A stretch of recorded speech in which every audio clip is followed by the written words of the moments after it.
بسم اللہ الرحمن الرحیم صلی اللہ تعالی علیہ وسلم۔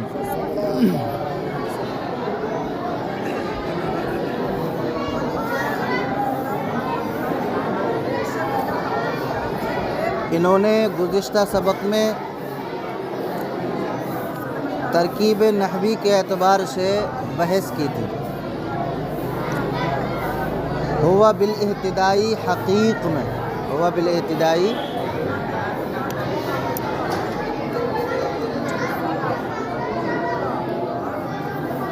کہتے ہیں یہ پورا جملہ صفت ہے ماتن کے قول ہدن کا۔ اب جب یہ جملہ ہدن کی صفت بنے گا تو اب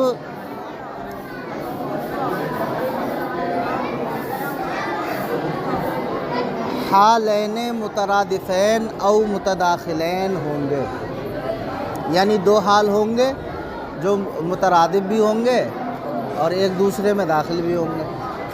ٹھیک ہے، انہوں نے پھر بحث وضاحت کی تھی کہ مترادفین کا مطلب کیا ہے کہ دو حال ہوں، ان کا ذوالحال ایک ہو۔ ذوالحال کیا ہو؟ اور وہ مفعول کی ضمیر ہے ماتن کے قول ارسلہ میں، ہو ضمیر، یہ ذوالحال ہے۔ ٹھیک ہے، اور ہدن حال ہے اور ہوا بالاحتدائی حقیق دوسرا حال ہے۔ تو مطلب کیا، ذوالحال ایک ہے اور حال تو حالین مترادفین ہوا۔ اور دوسرا یہ کہ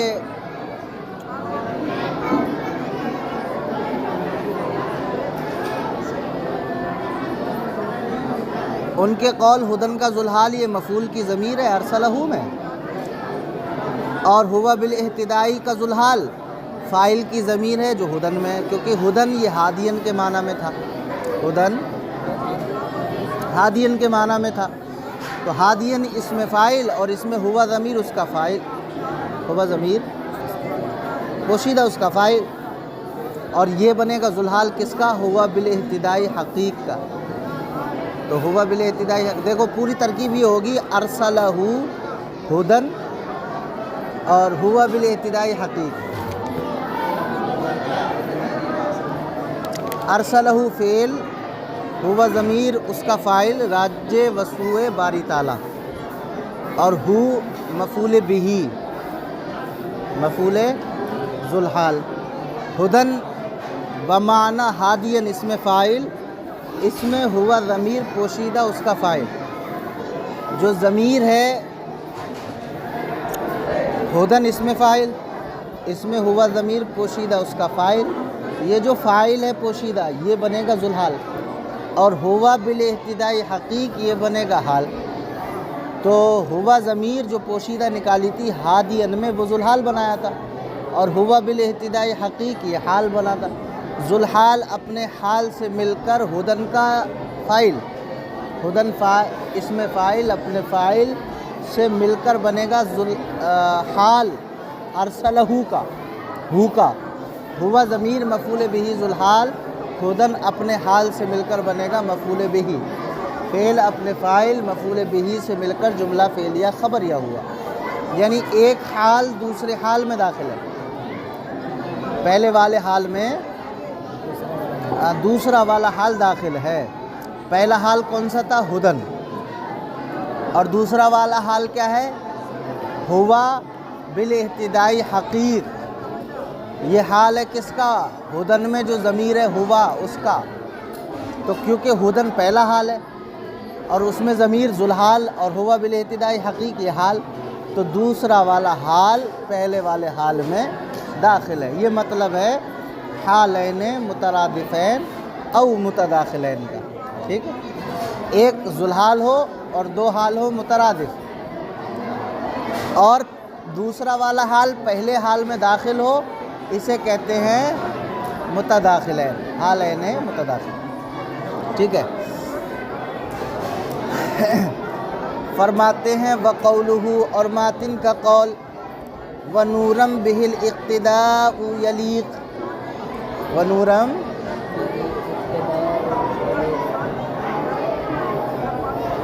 اور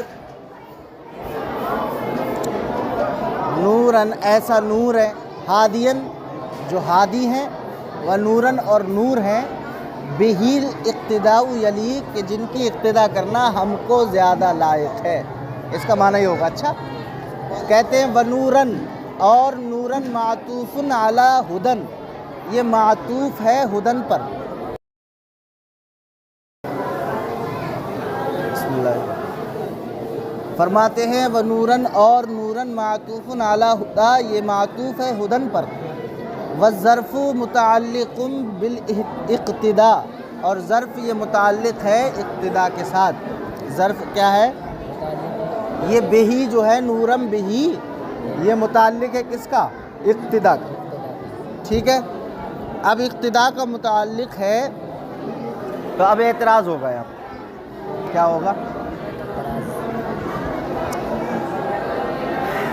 اب اس اعتراض کو، اس کا جواب آگے بھی دے رہے ہیں، اور آگے ہی ہم دو اعتراض ہیں اس عبارت میں، اور دونوں کا جواب آگے انشاءاللہ آ رہا ہے۔ ٹھیک ہے، اب عبارت دیکھ لو خالی آپ۔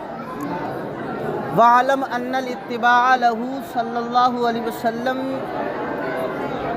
یلیق بنا، اور تم جان لو کہ آپ صلی اللہ علیہ وسلم کی اتباع کرنا یلیق بنا ہم کو زیادہ لائق ہے، ہم کو زیادہ لائق ہے۔ ایک اعتراض یہاں پر یہ ہے کہ بہی آپ نے اقتداء کا متعلق مانا ہے، اگر یلیق کا متعلق مان لیتے تو زیادہ بہتر ہوتا۔ کیوں؟ کیونکہ اقتداء یہ مصدر ہے اور یلیق یہ فعل ہے، یلیق فعل ہے، تو فعل کا متعلق مانا جاتا ہے مصدر کا جب مانا جاتا ہے، جب فعل نہ ہو۔ تو یہاں یلیق کا مانتے تو اس کا جواب یہ دے رہے ہیں کہ اگر ہم یلیق کا مانتے تو پھر مانا ہوتا کہ صرف آپ ہی کو اتباع کرنا زیادہ لائق ہے۔ مانا غلط ہو جاتا، کیونکہ ہم کو حضور کی اتباع کرنی ہے، حضور نے ہماری اتباع نہیں کرنی۔ حضور نے اگر یلیق کا ہم متعلق مان لیتے تو مانا کیا ہوتا؟ ایسا نور ہے کہ جس کو اقتداء کرنا زیادہ لائق ہے۔ یہ نہیں ہوتا پھر مانا جس کی اقتداء کرنا، بلکہ کیا مانا ہو جاتا؟ جس کو اقتداء کرنا زیادہ لائق ہے۔ تو اب مانا یہ ہوتا ان الاتباع بنا یلیق لہ، یعنی ہماری اتباع کرنا یلیق لہ آپ کو لائق ہے، یہ مانا ہوتا۔ اور یہ مانا غلط ہے، کیونکہ حضور صلی اللہ علیہ وسلم کی اتباع کرنا ہم کو زیادہ لائق ہے، نہ کہ حضور کو۔ ٹھیک ہے، تو اس لیے یلیق کا متعلق نہیں بنا سکتے، اقتداء کا متعلق مانیں گے۔ کہتے ہیں وَعَلَمْ أَنَّ الاتباع لَهُ صلی اللہ علیہ وسلم یلیق بنا، تم جان لو کہ آپ صلی اللہ علیہ وسلم کی اتباع کرنا ہم کو زیادہ لائق ہے۔ کیوں؟ کہتے لِأَنَّهُ كَمَالٌ لَنَا، اس لیے کہ آپ صلی اللہ علیہ وسلم کی اتباع کرنا یہ ہمارے لیے کمال ہے۔ وَدَلِيلٌ لَنَا عَلَى الْخَيْرَاتِ، اور آپ صلی اللہ علیہ وسلم کی اتباع کرنا ہمارے لیے بھلائی کی طرف دلیل ہے، ہمارے لیے بھلائی کی طرف دلیل ہے۔ وَهَادِينَا إِلَى الصِّرَاطِ الْمُسْتَقِيمِ، اور ہماری رہنمائی کرنا ہے سیدھے راستے کی طرف۔ ہماری آپ صلی اللہ علیہ وسلم ہماری رہنمائی کرنے کے لیے ہے، ہماری رہنمائی فرماتے ہیں سیدھے راستے کی طرف۔ فَلَا يَحِقُّ لَنَا إِلَّا اتِّبَاعُهُ، تو ہمارے لیے ضروری ہے آپ کی اتباع کرنا۔ فَلَا يَحِقُّ لَنَا، تو ہمارے لیے حق نہیں ہے، إِلَّا اتِّبَاعُهُ، مگر آپ کی اتباع کرنا۔ مطلب یہ ہے کہ ہمارے لیے ضروری ہے آپ کی اتباع کرنا۔ وَاِتِّصَافُ بِأَخْلَاقِهِ الشَّرِيفَةِ وَأَوْصَافِهِ الْمُنِیفَةِ، اور آپ کے اخلاق شریفہ اور اوصاف حمیدہ کو اپنانا ہمارے لیے ضروری ہے، ہمارے لیے ضروری ہے۔ وَتَقْدِيمُ الظَّرْفِ لِقَصْدِ الْحَصْرِ الْمُفِيدِ، اور ظرف کو مقدم کیا، بہی کو مقدم کیا اقتداء پر۔ کیوں کیا؟ لِقَصْدِ الْحَصْرِ الْمُفِيدِ، افادہ حصر کے لیے، حصر کا فائدہ دیتا۔ ظرف کو مقدم کرنا یہ حصر کا فائدہ دیتا۔ یہاں اعتراض یہ ہوتا ہے کہ دیکھیں آپ نے بہی کو متعلق بنایا ہے اقتداء کے، بہی کو اقتدا کے متعلق بنایا ہے، اور متعلق اور متعلق میں ضروری ہے کہ متعلق پہلے ہو اور متعلق بعد میں ہو، یعنی جس کے متعلق بنایا ہے وہ پہلے ہو اور جس کو متعلق بنایا ہے وہ بعد میں ہو، اور آپ نے متعلق کو پہلے اور متعلق کو بعد میں آپ لائے ہیں، تو آپ نے یہ قاعدے کے خلاف کیا ہے۔ تو اس کا جواب یہ دے رہے ہیں، دیکھیں بلاغت کا ایک قاعدہ ہے وَالتَّقْدِيمُ مَا حَقَّهُ التَّأْخِيرُ وَالتَّقْدِيمُ كَمَا حَقَّهُ التَّأْخِيرُ يُفِيدُ۔ کہتے ہیں دیکھیں بلاغت کا قاعدہ ہے مؤخر کو مقدم کرنا یہ حصر کا فائدہ دیتا ہے، مؤخر کو، ہاں یہ بلاغت کا قاعدہ ہے، مؤخر کو مقدم کرنا کیا کرتا ہے، یہ حصر کا فائدہ دیتا ہے۔ تو اب مطلب یہ ہوگا آپ ہی کی اتباع کرنا ہم کو زیادہ لائق، حصر کا فائدہ دے دیا۔ اگر ہم یہ یہاں مقدم نہیں رکھتے تو مطلب ہوتا کہ آپ کی اتباع کرنا ہم کو زیادہ لائق ہے، لیکن اس میں یہ بھی احتمال ہو سکتا تھا کہ ہم کسی اور کی بھی اتباع کریں، کسی اور کی بھی۔ تو اب اس ظرف کو مقدم کیا تو معنی حصر کا پیدا ہوا، اب معنی ہوگا کہ آپ ہی کی، صرف اور صرف آپ ہی کی اقتداء کرنا ہمارے لیے زیادہ لائق ہے، ہم کو زیادہ لائق، یہ فائدہ دیا اس نے۔ اور بلاغت کا قاعدہ بھی ہے کیونکہ مؤخر کو مقدم کرنا یہ حصر کے لیے ہوتا ہے، ٹھیک ہے۔ فرماتے ہیں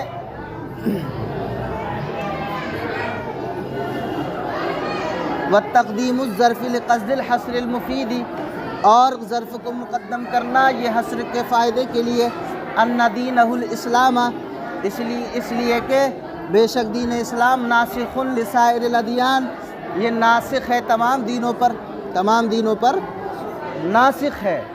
مطلب کیا ہے، دین اسلام تمام دینوں پر ناسخ ہے۔ آپ صلی اللہ علیہ وسلم کا دین آخری دین ہے اور یہ ناسخ ہے تمام دینوں پر۔ اب ہم جب بھی کوئی کام کریں گے تو دین محمدی میں رہ کر کے کریں گے، دین اسلام کے مطابق کریں گے، دین موسوی یا دین عیسوی کے مطابق نہیں کریں گے، ٹھیک ہے۔ تو یہ بھی حصر ہو گیا۔ فرماتے ہیں وَاقْتِدَاءُ الْأَئِمَّةِ الْمُجْتَہِدِينَ، اور ائمہ مجتہدین کی اقتداء کرنا، اقتداء بہ فی الحقیقت، یہ حقیقت میں آپ ہی کی اقتداء ہے، ائمہ مجتہدین کی اقتداء کرنا حقیقت میں آپ ہی کی اقتداء ہے۔ دلیل دے رہے ہیں، کہہ رہے ہیں لِأَنَّهُمْ حَمَلَةُ شَرِيعِهِ الشَّرِيفِ، اس لیے کہ ائمہ مجتہدین یہ شریعت مطہرہ کے عالم بردار ہیں، شریعت شریفہ کے عالم بردار ہیں۔ فَإِنَّهُمْ مُبَلِّغُونَ أُمَّتَهُ شَرِيعَتَهُ الْمُطَهَّرَةَ، کیونکہ یہ ائمہ مجتہدین شریعت مطہرہ کو آپ کی امت تک پہنچانے والے، آپ کی امت تک پہنچانے والے۔ فَلَا يُنَافِي الْحَصْرُ، تو یہ حصر کے منافی نہیں ہے۔ اعتراض ہی ہوتا ہے جناب، اعتراض کہ آپ نے متعلق کو مقدم کیا متعلق پر، تو معنی ہوا کہ صرف اور صرف آپ ہی کی اقتداء کرنا ہم کو زیادہ لائق ہے۔ معنی کیا ہوا، یعنی حضور صلی اللہ علیہ وسلم ہی کی اقتداء کرنا ہم کو زیادہ، لیکن ہم دیکھ رہے ہیں ہم امام اعظم کی بھی اقتداء کر رہے ہیں، امام محمد رحمۃ اللہ علیہ، امام ابو یوسف کی اقتداء کر رہے ہیں، اور بعض فروعی مسائل میں چاروں کی بھی اقتداء کر لیتے ہیں، ہم کہتے نہیں، اپنے علماء کی اقتداء کر لیتے۔ تو یہ جو آپ نے حصر کے لیے لائے ہیں، تو اب یہ تو حصر کے منافی ہے، معنی ہے کہ آپ ہی کی اقتداء کرنا ہم کو لائق ہے، لیکن ہم ائمہ مجتہدین کی بھی اقتداء کر رہے ہیں، علماء کی، آپ کی شریعت کے جو علماء ہیں ان کی بھی اقتداء کر رہے ہیں، تو یہ تو حصر کے منافی ہو گیا۔ اور آپ حصر ظرف کو آپ نے مقدم کیا ہے حصر کے فائدے کے لیے، اور یہاں منافی ہو رہا ہے۔ تو اس کا جواب دے رہے ہیں، دیکھیں ائمہ مجتہدین کی اتباع جو ہے وہ حقیقت میں آپ ہی کی اتباع ہے، حضور صلی اللہ، کیونکہ وہ آپ کی شریعت کے علم بردار ہے۔ صحیح طور پہ حضور کی شریعت کو ائمہ مجتہدین نے سیکھا اور پھر لوگوں کو انہوں نے بتایا، سکھایا، تو حقیقت میں ان کی اتباع کرنا یہ آپ ہی کی اتباع ہے۔ اور جب ان کی اتباع کرنا، کیونکہ وہ علم بردار ہیں آپ کی شریعت کے اور شریعت مطہرہ کو امت تک پہنچانے والے، تو جب ان کی اتباع کرنا، اقتداء کرنا، یہ آپ ہی کی اتباع کرنا ہے، آپ ہی کی اتباع کرنا ہے، تو اب یہ حصر کے منافی نہیں ہوگا بلکہ حصر کا فائدہ اپنا الگ ہوگا۔ تو کہتے ہیں کہ قرب قیامت حضرت عیسیٰ علیہ السلام کا بھی نزول ہوگا، لوگ ان کی بھی اتباع کریں گے نہیں کریں گے؟ اور معنی کیا ہے کہ آپ ہی کی اتباع کرنا ہم کو لائق، صرف آپ کی۔ تو کہتے ہیں وہ بھی حضور کی امت میں پیدا ہوں گے، حضور کی امت میں اتریں گے حضرت عیسیٰ علیہ السلام، قرب قیامت حضور کی امت میں اتریں گے اور امتی بن کے اتریں گے۔ اس دور کے وہ حضور کی شریعت کے علم بردار ہوں گے حضرت عیسیٰ، تو ان کی اتباع کرنا گویا کہ حضور ہی کی اتباع کرنا ہے۔ تو کہتے ہیں فلا ینافی الحسرہ، تو اب یہ حسر کے منافی نہیں ہوگا۔ کہتے ہیں وَاقْتِدَاءُ الْأَئِمَّةِ الْمُجْتَہِدِينَ، اور ائمہ مجتہدین کی اقتداء کرنا، اقتداء بِهِ فی الحقیقت، حقیقت میں آپ ہی کی اقتداء کرنا ہے، لِأَنَّهُمْ حَمَلَةُ شَرْعِهِ الشَّرِيفِ، فرماتے ہیں اس لیے کہ یہ ائمہ مجتہدین شریعت شریفہ کے علم بردار ہیں، حامل ہیں، فَهُمُ الْمُبَلِّغُونَ، اور یہ ائمہ مجتہدین پہنچانے والے ہیں، امتہ، آپ کی امت تک، شریعتہ المطہرہ، آپ کی شریعت مطہرہ کو آپ کی امت تک پہنچانے والے ہیں، فلا ینافی الحسرہ، تو اب یہ حسر کے منافی نہیں ہوگا۔ بات سمجھ میں آ گئی؟ دو اعتراض کیے انہوں نے، دونوں کے جواب دے دیے، دو اعتراض یاد کر لینا، ان کے جواب اچھے سے ہیں، اور حالین مترادفین اور متداخلین بھی تھوڑا سمجھ کے آنا، ٹھیک ہے؟ آگے کی عبارت دیکھ کے لانا۔